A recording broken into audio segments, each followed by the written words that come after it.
साधारण व्यवहार में कोई किसी से नहीं कहता कि तू मेरा है। जीव मंदिर में जाकर भगवान से कहता है कि मैं तेरा हूँ, और घर लौटकर अपनी पत्नी से कहता है कि मैं तेरा हूँ। मंदिर में जो भगवान का था वह घर आने पर किसी और का हो गया। इसीलिए भगवान न तो प्रसन्न होते हैं और न तो कहते हैं कि तू मेरा है। मंदिर में जो भगवान का था वह घर लौटने पर यह भी भूल गया कि वह किसका है। भगवान को वैसे तो कई मनुष्य कहते हैं कि हम आपके हैं, किंतु ऐसा कोई नहीं कहता कि मैं केवल आपका ही हूँ और अन्य किसी का नहीं हूँ। कृष्ण तवास्मि न चास्मि परस्य। जगत में जब तक मनुष्य किसी अन्य का है तब तक वह भगवान का नहीं हो सकता। भगवान जिसे अपना समझे वह माया के बंधनों से मुक्त हो जाता है। भगवान से हर रोज़ प्रार्थना करो कि आप एक बार कह दें कि तू मेरा है। भगवान जब कहें कि तू मेरा है तभी सच्चा ब्रह्म संबंध होता है। तुलसीदास जी कहते हैं कि मुझे जैसे कामी को अपना कहने में राम जी को लज्जा होती है, आप राजाधिराज के आंगन में पड़ा हुआ कुत्ता हूँ मैं, तो मुझे अपने आंगन में पड़ा रहने दीजिए, मुझे अपनाइए। तुलसी कुत्ता राम का, मोतिया मेरा नाम, कंठे डोरी प्रेम की, जित खींचो जान। मैंने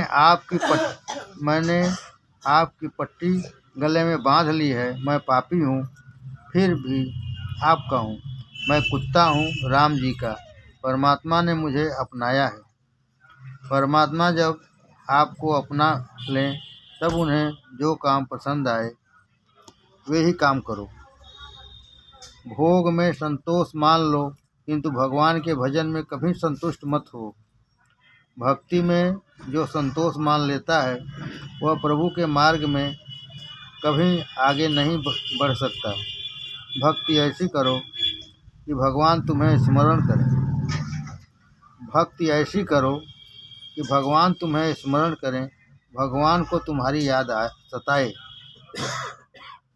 भक्ति ऐसी करो कि भगवान तुम्हें स्मरण करें, भगवान को तुम्हारी याद सताए। भगवान ने विदुर जी को 3 बार याद किया था। विदुर जी उद्धव जी से पूछते हैं कि क्या मुझे सचमुच भगवान ने याद किया था? उद्धव जी कहते हैं, आप बड़े भाग्यशाली हैं, भगवान ने आपको 1 बार नहीं 3 बार याद किया था। उन्होंने यह भी कहा था, सभी को मैंने कुछ न कुछ दिया है, किंतु विदुर जी को मैंने कुछ न दे सका। इसलिए मैत्रेय जी को उन्होंने आज्ञा दी थी कि जब विदुर जी तुमसे मिलें तो उन्हें इस भागवत धर्म का ज्ञान देना। इस बात को सुनकर विदुर जी की आंखों से अश्रुधारा बह निकली। प्रेम में विह्वल होकर वे रो पड़े। आत्मानं च कुरु श्रेष्ठ, कृष्णेन मन सेक्षितं, ध्यायन् गते भागवते रुरोध प्रेम विह्वल।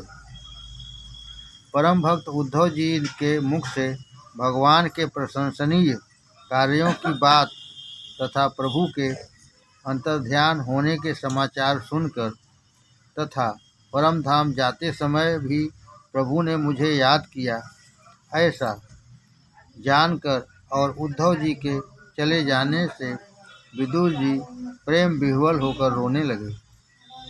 उद्धव जी बद्रिकाश्रम गए और विदुर जी मैत्रेय ऋषि के आश्रम को जाने के लिए निकले। यमुना जी ने कृपा करके विदुर जी को भक्ति का दान दिया। यमुना जी ने 9धा भक्ति दी। ज्ञान और वैराग्य के बिना भक्ति दृढ़ भी नहीं होती और सफल भी नहीं होती। ज्ञान और वैराग्य का दान गंगा जी करती हैं। ज्ञान और वैराग्य का दान गंगा जी करती हैं। विदुर जी गंगा के किनारे मैत्रेय ऋषि के आश्रम में आए। गंगा जी की बड़ी महिमा है। विदुर जी ने गंगा जी में स्नान किया। गंगा जी के किनारे के ये पत्थर भाग्यशाली हैं, क्योंकि मैत्रेय ऋषि जैसों के चरणों का उन्हें स्पर्श लाभ होता रहा है। इन पत्थरों पर वैष्णव की चरण रज गिरती रही है। विदुर जी सोच में डूबे हुए हैं कि जातिहीन होने से मुझे मैत्रेय ऋषि उपदेश देंगे या नहीं। मैं जातिहीन अवश्य हूँ, किंतु कर्महीन नहीं हूँ। मैं पापी हूँ, अधम हूँ, किंतु परमात्मा ने मुझे अपनाया है। अतः मैत्रेय ऋषि मुझे अवश्य उपदेश देंगे।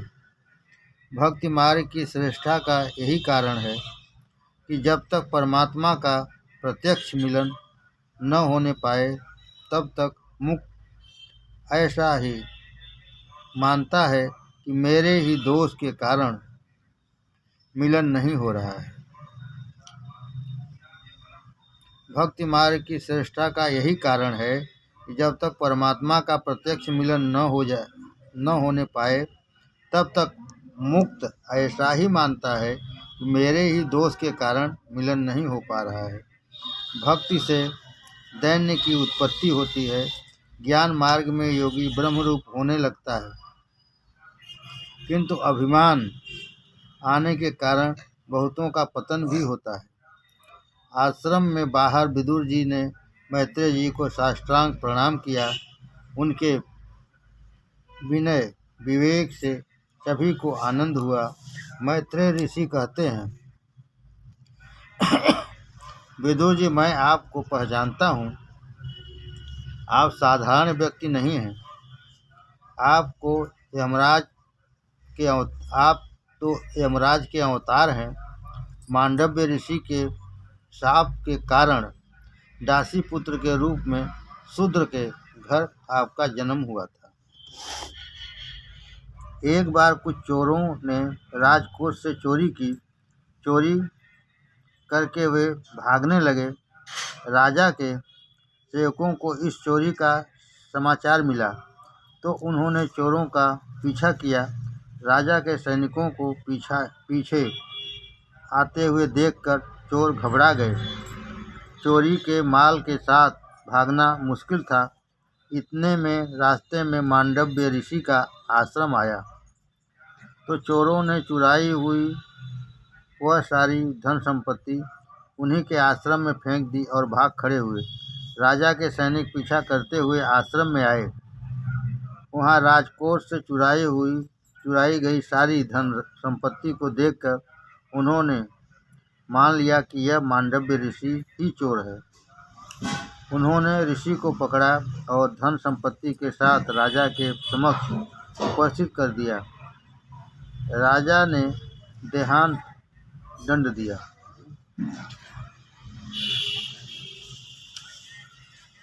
अब मांडव्य ऋषि को वध स्तंभ पर खड़ा कर दिया गया।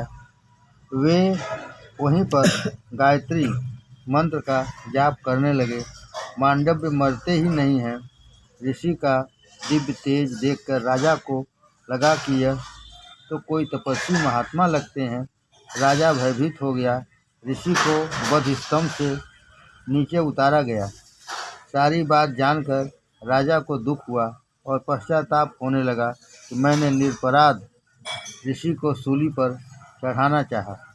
मांडव्य ऋषि से क्षमा करने के लिए प्रार्थना की। मांडव्य ऋषि कहते हैं, राजन, तुम्हें तो मैं क्षमा कर दूंगा, पर यमराज से पूछूंगा कि मुझे ऐसा दंड क्यों दिया। मैंने कोई पाप नहीं किया, फिर भी मुझे ऐसा दंड क्यों दिया। मैं यमराज को क्षमा नहीं कर सकता। जिसने पाप किए हों उसे डर लगता है। पापी को यमराज क्रूर लगते हैं। मांडव्य कहते हैं कि मुझे निष्पाप को सजा क्यों। मैं उस न्यायाधीश यमराज को दंड दूंगा। अपने चारित्र पर कैसा अटल विश्वास। भारत खंड का एक पवित्र संत आज न्यायाधीश से ही उत्तर मांगने जा रहा है। यमराज की सभा में आकर ऋषि ने यमराज से पूछा कि जब मैंने कोई भी पाप नहीं किया है तो भी मुझे सूली पर क्यों चढ़ाया गया। सूली पर लटकाने की सज़ा मुझे मेरे कौन से पाप के लिए दी गई। यमराज घबरा गए। उन्होंने सोचा यदि कहूँगा कि भूल हो गई तो ये मुनि मुझे श्राप दे देंगे।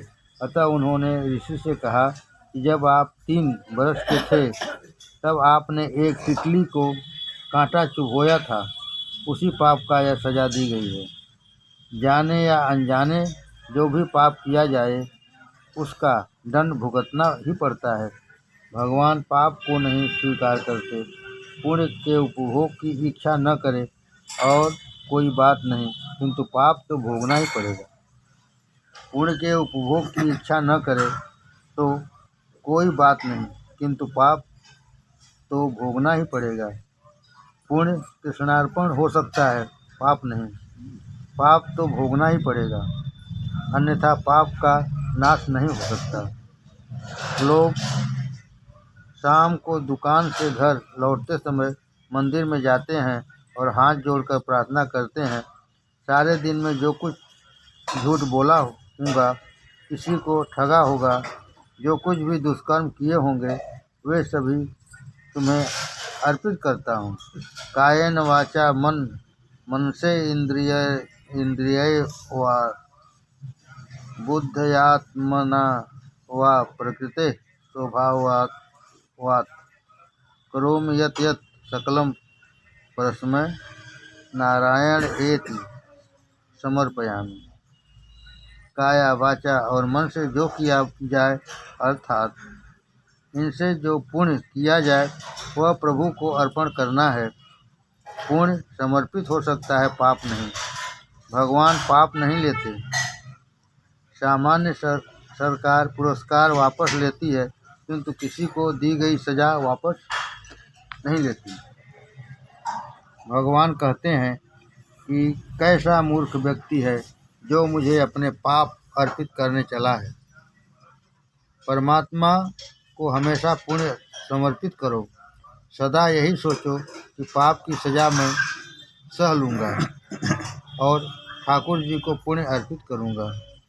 ठाकुर जी को सर्वोत्तम वस्तु अर्पित करनी चाहिए।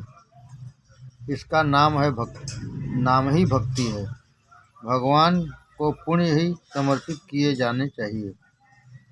मांडव्य ऋषि ने यमराज से कहा, शास्त्र की आज्ञा है कि यदि अज्ञान अवस्था में कोई मनुष्य कुछ पाप कर दे तो उसका उसे स्वप्न में दंड दिया जाए। मैं बालक था, अतः अबोध था, इसलिए उस समय किए गए पाप की सज़ा तुम्हें मुझे स्वप्न में ही देनी चाहिए थी। तूने मुझे अयोग्य प्रकार से दंड दिया है, अतः मैं तुम्हें शाप देता हूँ कि तुम्हारा जन्म शूद्र योनि में होगा। इस प्रकार मांडव्य ऋषि के पाप के कारण यमराज को विदुर जी के रूप में दासी के घर जन्म लेना पड़ा। देव से भूल होने पर उसे मनुष्य बनना पड़ता है, और मनुष्य भूल करे तो उसे 4 पग वाला पशु बनना पड़ता है।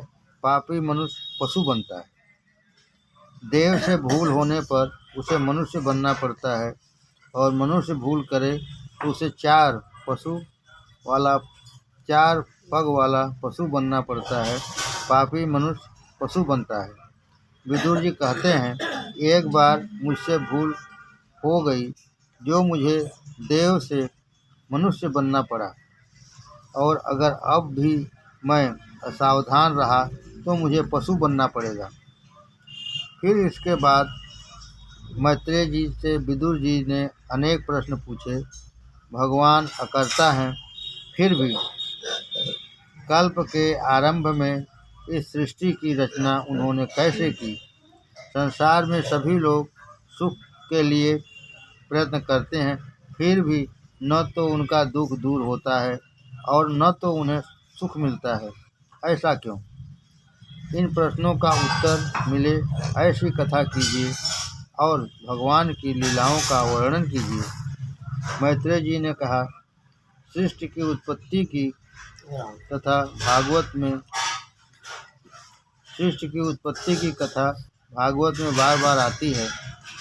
तात्विक दृष्टि से जगत मिथ्या है, अतः साधुओं ने उसका अधिक विचार नहीं किया है, किंतु सृष्टि के कर्ता का बार बार विचार किया है।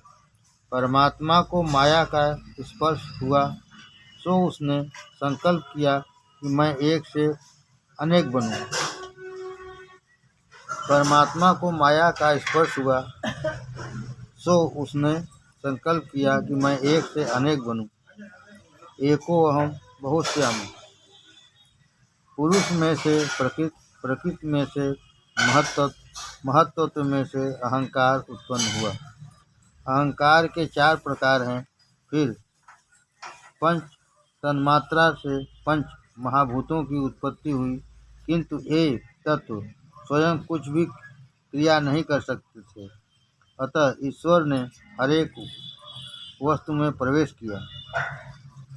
उपनिषद में कहा है कि प्रत्येक वस्तु में प्रभु ने प्रवेश किया है, अतः सारा जगत परमात्मा का मंगलमय स्वरूप है। उपनिषद में कहा है कि प्रत्येक वस्तु में प्रभु ने प्रवेश किया है, अतः सारा जगत परमात्मा का मंगलमय स्वरूप है। भगवान की नाभि से कमल उत्पन्न हुआ, उसमें से ब्रह्मा प्रगटे। ब्रह्मा जी ने कमल का मुख खोजने का प्रयत्न किया तो चतुर्भुज नारायण के दर्शन हुए। ब्रह्मा जी ने उनका स्तवन किया। संतति और संपत्ति भगवत कृपा का फल नहीं है। संतति और संपत्ति भगवत कृपा का फल नहीं है, प्रारब्ध का फल है। भगवान जिस पर कृपा करते हैं उसका मन शुद्ध होता है। बिना मन शुद्धि के ईश्वर का दर्शन नहीं होता। ईश्वर के दर्शन के बिना जीवन सफल नहीं होता। संतति और संपत्ति भगवत कृपा का फल नहीं है, प्रारब्ध का फल है। भगवान जिस पर कृपा करते हैं उसका मन शुद्ध होता है। बिना मन शुद्धि के ईश्वर का दर्शन नहीं होता। ईश्वर के दर्शन बिना जीवन सफल नहीं होता।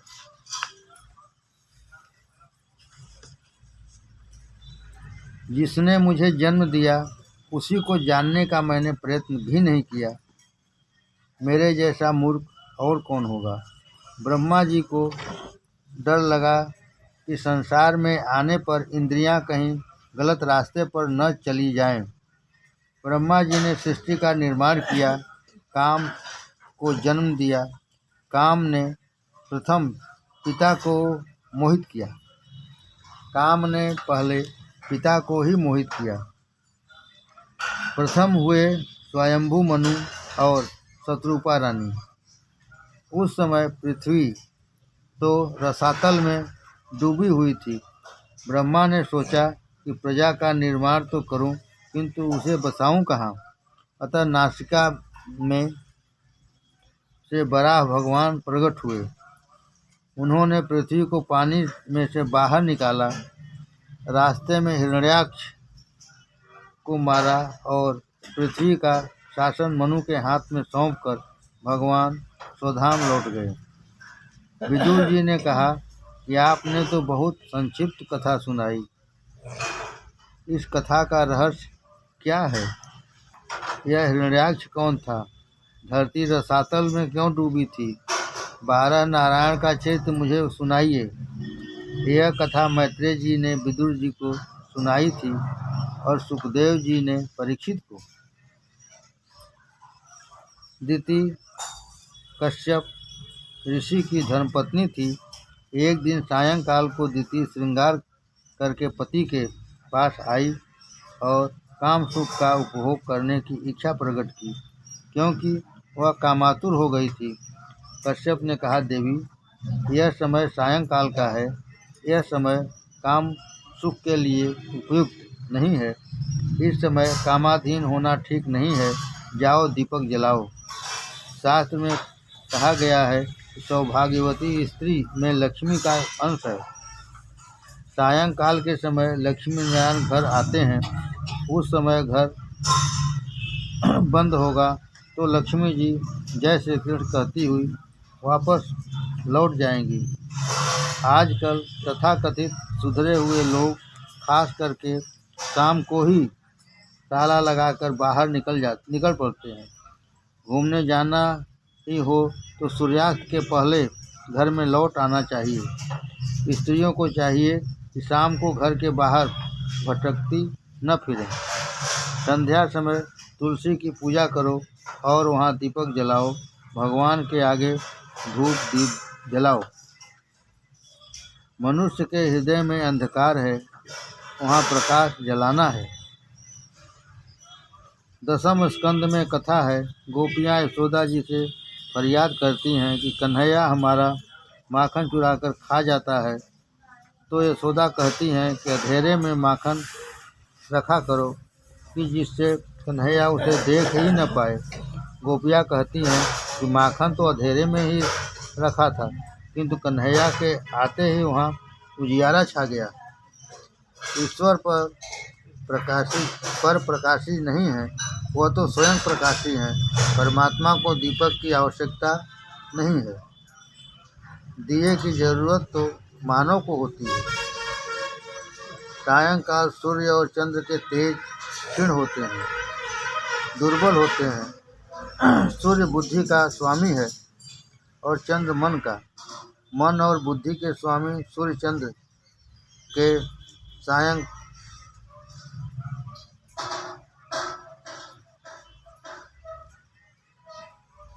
सायंकाल में दुर्बल होने के कारण मन और बुद्धि में काम उस समय प्रवेश पा जाता है। मन और बुद्धि के स्वामी सूर्य चंद्र के सायंकाल में दुर्बल होने के कारण मन और बुद्धि में काम उस समय प्रवेश पा जाता है।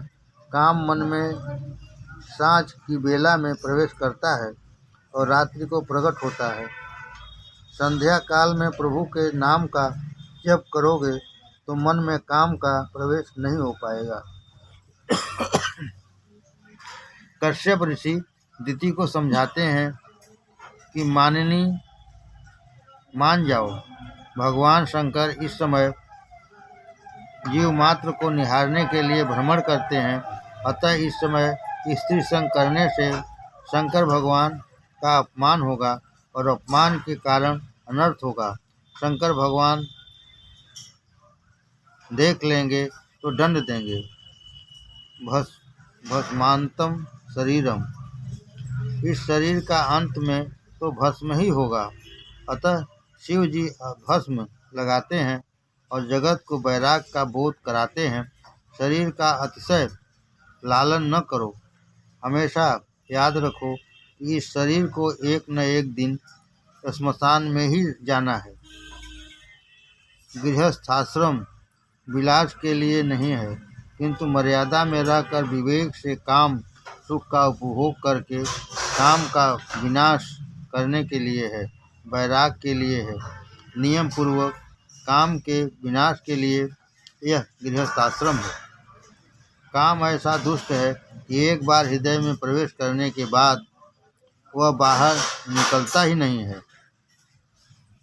एक बार काम के अंदर प्रविष्ट होने पर तुम्हारा सारा सयानापन हवा हो जाएगा।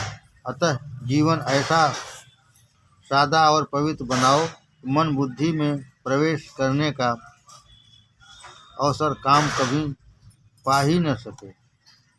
उल्लुओं की एक सभा में प्रस्ताव पास किया गया कि सूर्य नारायण का अस्तित्व है ही नहीं, क्योंकि वे हमेशा दिखाई नहीं देते।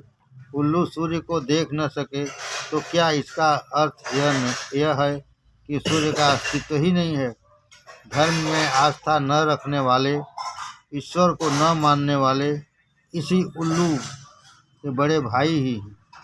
दिति की भेद बुद्धि में से ही इन हिरण्याक्ष और हिरण्यकश्यप का जन्म हुआ है। सभी में मेरे नारायण का भाष है, ऐसा अभेद भाव रखोगे तो पाप नहीं होगा। दिति ने कश्यप की बात न मानी और कश्यप भी दिति के दुराग्रह के आगे झुक गए। अंत में दिति को अपनी क्षति का भान हुआ। वह पछताई। उसने कश्यप की पूजा की और भगवान शिव जी से क्षमा याचना की। कश्यप ने कहा, तुम्हारे गर्भ में से 2 राक्षस उत्पन्न होंगे। पति और पत्नी उचित संयम का पालन न करें तो उनसे पापी प्रज्ञा ही उत्पत्ति होती है। पवित्र पति और पत्नी उचित संयम का पालन न करे तो उनसे पापी प्रजा की ही उत्पत्ति होती है। पवित्र दिवस जैसे कि दोनों पक्षों की दूज, पंचमी, अष्टमी, एकादशी, 14 पूर्णिमा, अमावस्या तथा पर्वों के दिन ब्रह्मचर्य का पालन अवश्य करें। पवित्र दिवस जैसे दोनों पक्षों में दूज, पंचमी, अष्टमी, एकादशी, 14 पूर्णिमा, अमावस्या तथा पर्वों के दिन ब्रह्मचर्य का पालन अवश्य करें।